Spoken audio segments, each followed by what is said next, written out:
ஒரு அடர்ந்த காட்டுல யானை வசிச்சுட்டு வந்தது. ஒரு நாள் பயங்கர இடி மின்னலோட மழை பெய்ய ஆரம்பிச்சுது.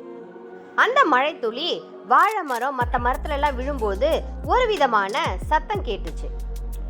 அந்த அழகான சத்தத்தை கேட்ட அந்த யானைக்கு ரொம்பவே சந்தோஷமாகி துதுக்கிய தூக்கி அது பங்குக்கு ஒரு வகையான சத்தத்தை எழுப்புச்சு. அங்க இருந்த மரத்துண்டு மேல தும்பிக்கையால மத்தளம் தட்ட ஆரம்பிச்சிச்சு. அதே சமயத்துல இடியும் இடிச்சிச்சு.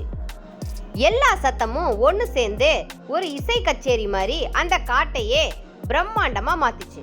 இந்த இசையை கேட்டு அங்க வந்த சின்ன சின்ன விலங்குகள் கூட அதுகிட்ட இருந்த சின்ன சின்ன பொருட்களை வச்சு இசையமைக்க ஆரம்பிச்சுது. பறவைகளோட சத்தம், யானை தட்டுறது, மற்ற குருவிங்களோட சத்தம் எல்லாம் சேர்த்து அந்த காட்டையே ரொம்ப அழகான இசையா மாத்துச்சு.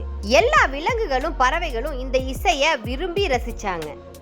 தான் கண்டுபிடிச்ச அந்த மரக்கட்டைய யானை பத்திரமா பாத்துக்குச்சு. மழை முடிஞ்சதும் அங்க ஒரு அழகான வானவில்லும் தோன்றுச்சு. தனக்கு தெரிஞ்ச இசைய மற்ற விலங்குகளுக்கும் அந்த யானை சொல்லி கொடுத்துச்சு. இசை மனிதர்களுக்கு மட்டும் இல்ல, விலங்குகளுக்கும் பறவைகளுக்கும் கூட பிடிக்கும்.